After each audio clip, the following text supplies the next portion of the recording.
welcome back, guys. Today we're going to be doing a review over this gun right here. So as you can tell, I don't know if you can see it on there, this is a Taurus. It's a PT 1911, so it's the Taurus 1911. And I bought this probably 4 or 5 years ago, somewhere around there. And I sold my old 1911 that was a nickel-plated Rock Island Armory 1911. And when I sold that gun, I sold it because, I mean, I was afraid of scratching it because it was really pretty and shiny and all that kind of stuff. And so I sold it because I never shot the thing.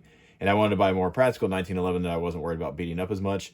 So I kind of got what I was looking for. I was looking through one of the local gun stores and stumbled across this. I actually plan on getting a Rock Island Armory. I don't remember if it's a tactical model or whatever, but it's basically the same model as this, but made by Rock Island Armory. But I saw this one and thought the two-tone looked super cool, so I ended up buying this one, and I've regretted it ever since. So I love how it looks, don't get me wrong. This gun looks super, super cool if you like the two-tone look, which I do. I thought about putting, one of those like bushings that's kind of like a compensator look on the end and kind of going the whole, Punisher movie, if you remember seeing that movie back in the day. He had 1911s that were kind of the whole two-tone thing, and I thought those were cool. But again, I kind of went down the rabbit hole of looking or getting a gun that looked cool instead of was functional. And some of you are going to hate what I'm about to say. Some of you are going to love what I'm about to say. But a 1911 really isn't all that practical of a gun to begin with.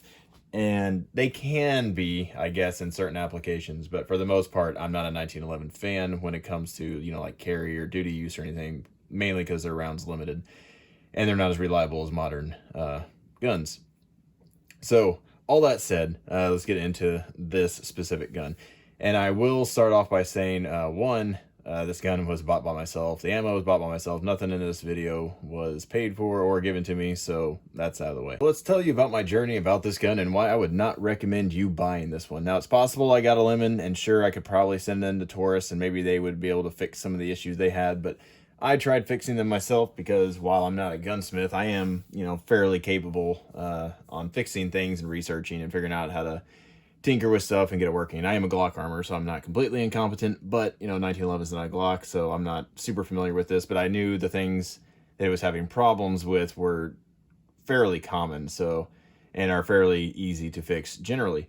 So the first issue I had with this gun, and I'll just kind of show it to you up close, but the first issue I had with this gun was extracting. So whenever I took it to the range, I would fire a couple rounds, and this is with a variety of magazines, mind you. So I've shot it with Taurus magazines, I've shot it with Colt magazines, I've shot it with just no-name aftermarket magazines, and then recently I've shot it with Wilson Combat magazine, which I don't know if you can see that there, it says Wilson Combat.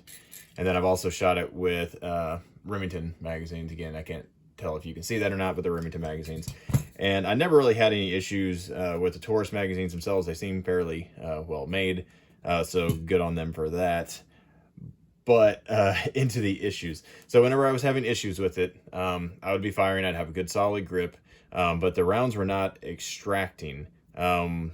Most of the time they would, and most of the time when it had an issue, it was on the last round in the magazine. And so what would happen is, and in case you're wondering, this gun is clear. Hopefully you can see in there. If not, I don't care. You're not in this video. You're not in this room. You're not in danger.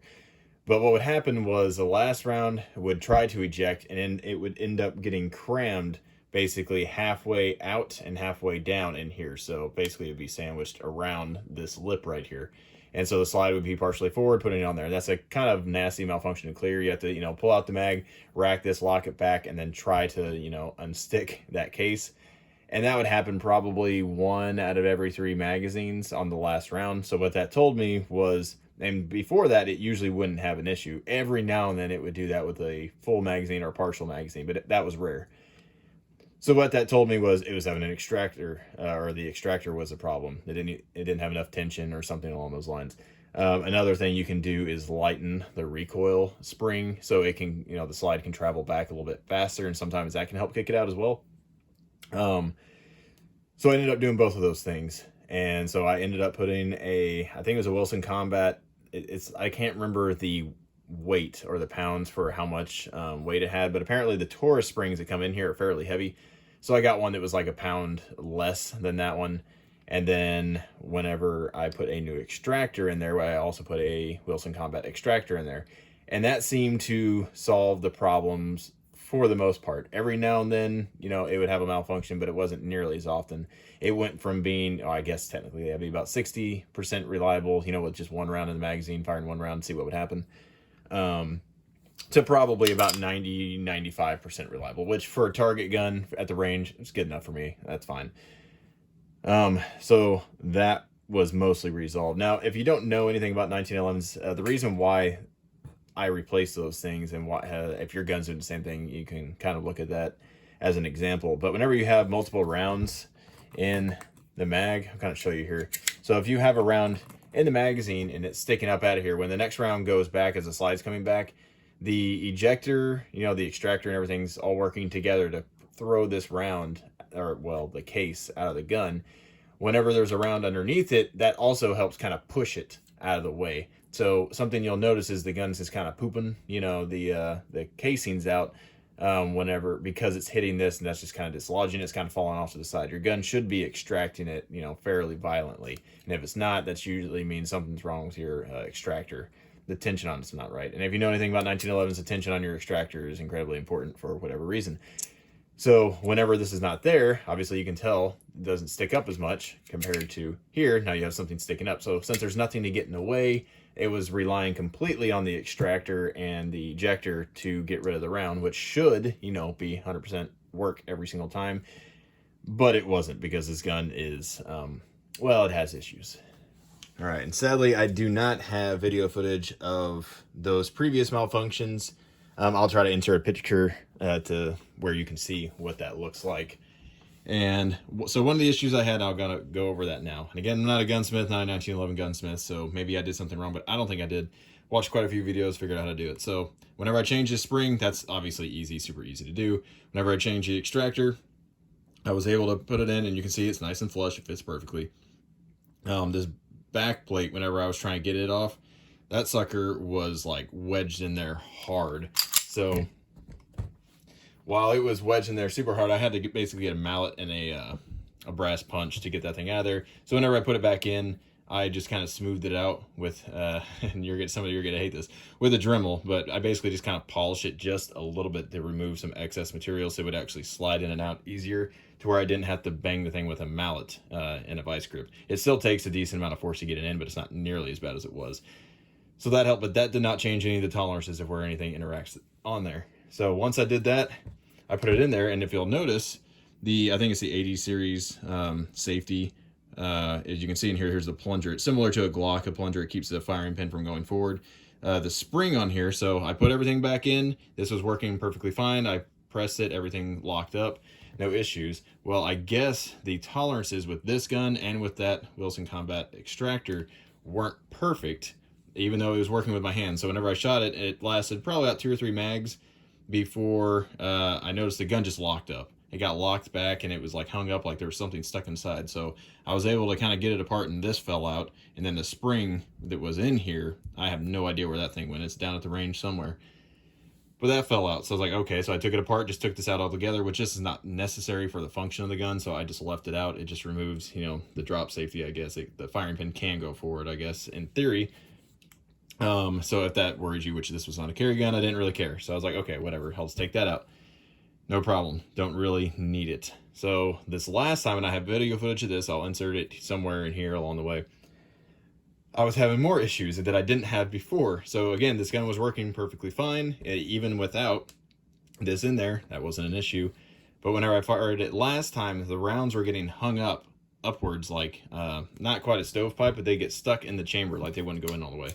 And I'll show you this. Some of you are not gonna like this, but that's fine. So as I rack it back, that is what happens.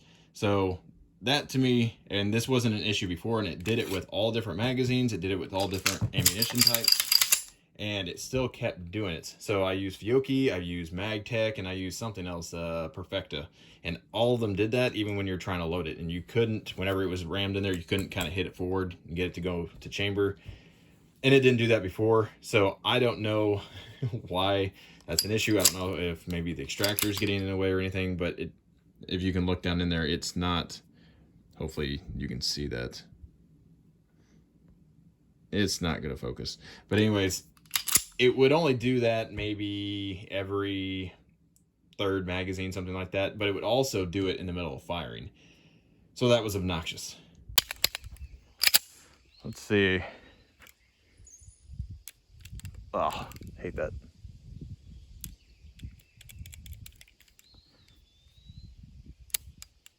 That was weird. In which case, it'll be fine, but I'll also probably hit the safety.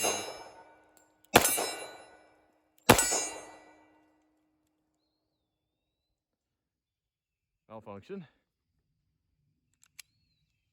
So it didn't feed. And it's locked in there pretty good. That was the last round.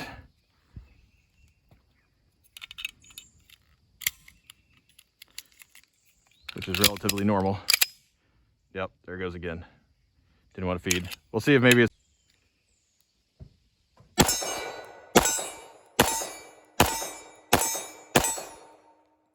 And malfunction again. Same issue. It's not quite going all the way into battery. So again, I tried different magazines. I tried the Remington magazine. I tried the Wilson Combat magazine, all of which have slightly different followers. So that didn't solve the issue. I used the actual Taurus magazine. So let me show you what I think is the issue. And again, it looks like tolerance or possibly the angle of the feed ramp. As you can tell in there, the 1911, you can see that where the barrel is, and it's got a nice little feed ramp. And then you can see at the front, it's polished in the actual frame itself, and it's sloped, and that's again to assist in the feeding. Now, I don't know if you can see in there or not, but there is a significant gap between the ramp part of the receiver and then the actual barrel itself. That gap is larger than, say, on this Remington 1911, which functions perfectly. It doesn't have any issues whatsoever feeding. And I don't know if you can tell or not, but there is, whenever the barrel is back, so you can see. So whenever the barrel is back, you can see it almost meets up perfectly. Versus, again, 1911, sorry about that, bump of the camera. You can see this is with the barrel pushed all the way back. And there is still a gap, and you can see black all the way in there. So I think that's what the issue is. Again, I could be wrong, not a 1911 expert, but that basically makes it where this gun is not working all the time. I could put probably the heavier spring in here that came with the Taurus. That might fix the issues, but at this point, I'm done tinkering with it. I have a better 1911 now that functions pretty much 100%. And both of these were clean and lubricated. Well, I say clean, they're relatively clean, but lubricated, and I had that problem no matter what. Now, another issue I had with this gun, and I'll show you that now. So again, you can see it's empty. So whenever you go to pull the trigger, if you use a modern shooting grip where you have your thumbs forward and you go to pull the trigger, can't. Now this is 100% my hands in, in use with this gun specifically, but the grip safety, you have to push in pretty far for it to work. And I got skinny, girly hands. So whenever I'm using a modern grip, sometimes it'll go off. Other times, if I'm not gripping just right, I can't get it to fire. So now if I hold it like this and don't rest my thumb on the safety like a lot of people do, then it's fine. But then I end up inadvertently hitting that safety up when I'm firing under recoil because it's in the way. So most people, I use this safety to rest my thumb on top of, but that doesn't allow this to depress all the way because I got small hands. So if you have skinny hands, again, this gun may not be right for you. With this gun, again, you can see it's empty. With this gun, I can do this all day long. Don't have an issue. That grip safety goes in much easier, or it just works better with my hand. I don't know. But that's another issue I had with this gun. So I'm not going to say don't buy one of these, but I'm going to say know what you're getting into if you do. And if you're good at tinkering with guns and you like guns, that are 1911s and you like fidgeting with them or messing with them to, get them just perfect for you, then maybe this is a gun for you. But I paid, I think, around $550 to $600, I think, for this gun back then. And this same gun, which, granted, it's a Remington, so you may not like that, but this is, their enhanced version, so it's a little bit nicer. But I think you can get this for around $700 to $800, so another $100 to maybe $200. You get a perfectly functional gun where you don't have to buy a new Wilson Combat spring, Wilson Combat ejector, and then have your safety, fall out. Now, again, this could be a lemon. I don't know. I could send it into Taurus and they may replace the entire slide. I don't know, but I've also heard that they have bad customer service. So, which may or may not be true anymore. Now, one thing I will say that's nice about this, well, I say nice, I will go with features. So it does have, you know, the famous little Taurus lock, where if you want to lock up the gun, there's a little lock right here in the back of the hammer where you can lock it up and where it's not functional anymore. I don't care about that. I think that's a dumb feature. Just keep your gun away from children and other people that don't need it, and you won't have that problem. But one thing that's nice about it is the trigger is actually better on this than on my Remington. So that's a plus. It does have an ambidextrous safety, so, you know, that's cool if you're left-handed or whatever. And the gun just, let's face it, it looks nice. But the grips on here are fine. I don't have an issue with it. The sights that come on it are usable. You know, they're like standard, I think, Novak style sights, and they're just 3 dots. But the sights are good. So again, my only issue is with reliability and all those things that I've mentioned that really should not have happened to begin with. But anyways, hopefully y'all enjoy this kind of content. This is, I think, only my second, maybe it's my third gun review. But if you like gun reviews, let me know, and I'll do more reviews on all the different guns that I have, and, you know, give you my thoughts on them. But anyways, hope y'all have a good one.